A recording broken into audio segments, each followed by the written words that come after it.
एक छोटे से गांव में एक पंडित जी रहते थे। उनका नाम था पंडित हरिप्रसाद। वे अपने धार्मिक ज्ञान और प्रवचनों के लिए पूरे गांव में प्रसिद्ध थे। लेकिन एक बात थी जो किसी को नहीं पता थी। पंडित जी वास्तव में थोड़े मूर्ख थे। उनकी पत्नी सावित्री अक्सर कहती थी, पंडित जी, आप जो बातें कहते हैं वे किताबी हैं, लेकिन जीवन की चतुराई आप में नहीं है। सावित्री की इस बात का पंडित जी पर कोई असर नहीं होता था। पर कई घटनाएं घटी जिन्होंने सावित्री की इस बात को कई बार गलत साबित किया।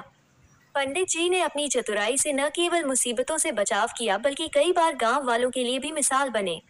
एक दिन पंडित जी को एक पड़ोसी गांव में धार्मिक प्रवचन देने के लिए बुलाया गया।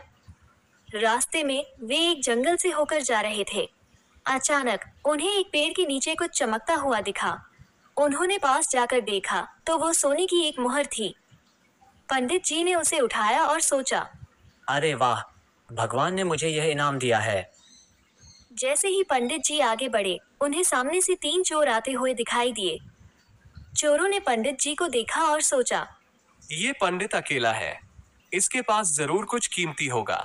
चोरों ने पंडित जी को घेर लिया और कहा, पंडित जी, जो भी आपके पास है वो हमें दे दो, नहीं तो अच्छा नहीं होगा।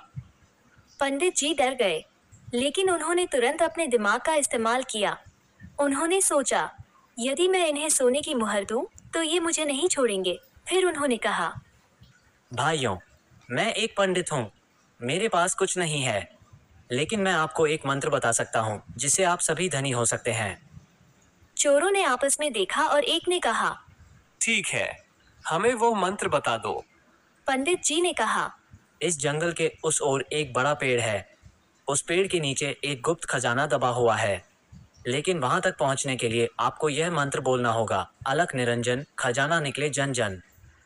चोरों ने पंडित जी की बातों पर विश्वास किया और मंत्र बोलते हुए उस पेड़ की ओर दौड़ पड़े। पंडित जी ने मौके का फायदा उठाया और जल्दी से वहां से भाग निकले।